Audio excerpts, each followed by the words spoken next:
HHMD hand held metal detector. त्यानंतर हे आहे DSMD deep search metal detector. त्यानंतर हे आहे MOIN हे एक्सप्लोजिव्ह डिटेक्ट करतं आणि DSMD मेटल डिटेक्ट करतं. त्यानंतर NLGD आहे हे जंक्शन डिटेक्ट करतं. समजा वायरिंग असेल किंवा मोबाईल असेल किंवा एखादा सर्किट असेल तर ते NLGDद्वारे सर्च केलं जातं आणि सर्च करून ते सिग्नल देतं इथे या ठिकाणी. मग ते सर्च केलं समजा इथे आपल्याला सिग्नल दाखवलं तर आपल्याला समजायचं की ते जंक्शन आहे. मग ते आपण वेगवेगळे उपकरणं वेगवेगळे स्टेप बाय स्टेप वापरतो आणि आपल्याला कन्फर्म झालं डॉगने पण सिग्नल दिला की या ठिकाणी बॉम्ब आहे किंवा एक्सप्लोजिव्ह आहे. तो सिट डाऊन होतो. सिट डाऊन झाल्यानंतर मग आपण हे बॉम्बसूट आहे हे बॉम्बसूट घालतो आणि ते डिस्पोज करण्याचं काम करतो. नाव आहे बॉम्ब डिस्पोजल डिटेक्शन स्क्वॉड.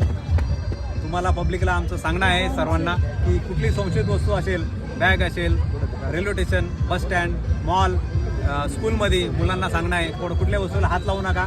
तुम्हाला वाटली संशयित तर तुम्ही तुरंत कंट्रोलला कळवा. कंट्रोल आम्हाला कळवेल आणि आम्ही त्या ठिकाणी तात्काळ हजर होऊ आणि तिथे डिस्पोजल करण्याचं काम करू. ओके धन्यवाद.